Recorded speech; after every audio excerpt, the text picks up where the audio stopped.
প্রিয় সাংবাদিক বন্ধুগণ, আপনারা জানেন যে আজকে আইসিটিবিজি কেস নাম্বার 2/2025 সেই মামলাটির আজকে একটা নির্ধারিত তারিখ ছিল।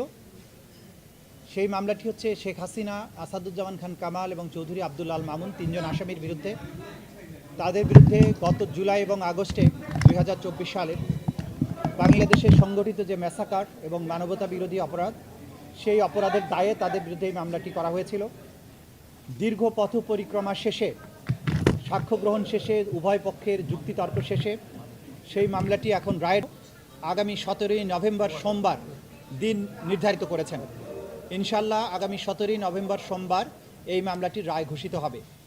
এই মামলাটি চূড়ান্ত পর্বে আসার পেছনে আমাদের প্রসিকিউশনের যে সমস্ত সদস্যবৃন্দ অক্লান্ত পরিশ্রম করেছেন, তাদের প্রতি, আমাদের তদন্ত সংস্থার যে সমস্ত তদন্তকারী কর্মকর্তাবৃন্দ তারা অক্লান্ত পরিশ্রম করেছেন এটাকে একটা যথাযথ প্রক্রিয়ার মধ্যে নিয়ে আসার জন্য, তাদের প্রতি, ভিকটিম পরিবার, সাক্ষী যারা দিয়েছেন, যারা নেপথ্যে কাজ করেছেন, সর্বোপরি বাংলাদেশের সাধারণ মানুষ যারা এই বিচার প্রক্রিয়ায় আমাদেরকে পেছনে থেকে সমর্থন করেছেন, সাহস জুগিয়েছেন, তথ্য দিয়েছেন এবং ধৈর্য ধরে আজকে এই মামলাটিকে রায়ের পর্যায় পর্যন্ত নিয়ে আসার ব্যাপারে ভূমিকা পালন করছেন, সেই গোটা জাতির প্রতি প্রসিকিউশনের পক্ষ থেকে আমাদের গভীর কৃতজ্ঞতা, শ্রদ্ধা এবং ভালোবাসা জানাচ্ছি। আমরা অঙ্গীকার করেছিলাম যে যারাই বাংলাদেশে যত শক্তিশালী হোক না কেন, যদি কেউ অপরাধ করে, মানবতা বিরোধী অপরাধ করে, তাদেরকে সঠিক পন্থায় বিচারের মুখোমুখি করা হবে এবং তাদের আইন অনুযায়ী যে প্রাপ্য সেটা তাদেরকে বুঝিয়ে দেওয়া হবে। সেই প্রক্রিয়ায় আমরা একটা দীর্ঘ যাত্রা শেষ করেছি। আমরা এখন চূড়ান্ত পর্বে উপনীত হয়েছি। আশা করছি ইনশাআল্লাহ 17ই নভেম্বর আদালত তার সুবিবেচনা, তার প্রজ্ঞা প্রয়োগ করবেন এবং এই জাতির যে বিচারের জন্য আকাঙ্ক্ষা, যে তৃষ্ণা, সেটার প্রতি তারা সুবিচার করবেন এবং একটি সঠিক রায়ের মাধ্যমে বাংলাদেশে সংগঠিত মানবতা বিরোধী অপরাধের একটা ইতি ঘটাবেন এবং ভবিষ্যতের জন্য এই রায়টি ইনশাআল্লাহ দৃষ্টান্ত হয়ে থাকবে, তেমন একটি রায় আমরা প্রত্যাশা করছি। তো আপনাদের সবাইকে ধন্যবাদ এখানে আমাদের কথা শুনে।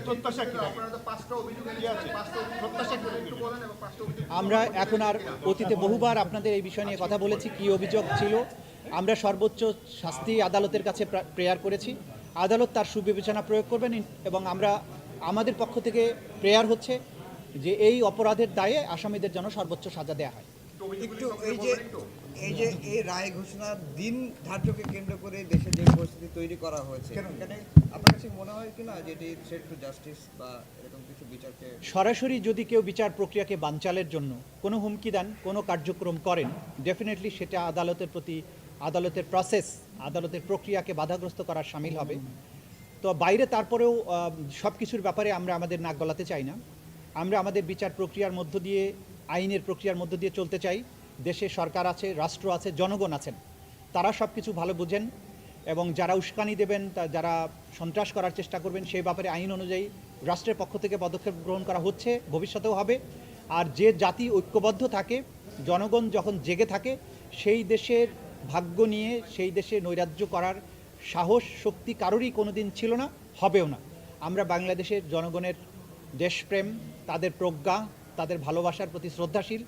দেশের সরকারের বিভিন্ন সংস্থা, বাহিনীর প্রতি আমাদের আস্থা আছে। আমরা আশা করি যা কিছু বিচ্ছিন্নভাবে ঘটছে সেগুলো কোনোই প্রভাব কোনো জায়গায় পড়বে না এবং সব কিছু স্মুথলি হবে, বাংলাদেশ সামনে এগিয়ে যাবে। আমরা দেখছি ওনারা জাতিসংঘে অভিযোগ দিচ্ছেন এই মুহূর্তে, এই সময় এসে ওনারা বিচারটাকে প্রশ্নবিদ্ধ করার চেষ্টা করছেন নানাভাবে। যারা যা খুশি প্রশ্নবিদ্ধ করার চেষ্টা করতে পারেন। অকাট্য প্রমাণ, শক্তিশালী সাক্ষ্য প্রমাণ সব কিছু তুলে ধরা হয়েছে, জাতির সামনে এই বিচার হয়েছে, আইনজীবী নিয়োগ দেওয়া হয়েছে, দুনিয়ার সামনে ক্রিস্টাল ক্লিয়ারভাবে উপস্থাপন করা হয়েছে। সুতরাং তারা যত খুশি প্রশ্ন করতে পারেন। আইন তার নিজস্ব গতিতে চলবে, ন্যায় বিচার তার নিজস্ব গতিতেই চলবে। Thank you.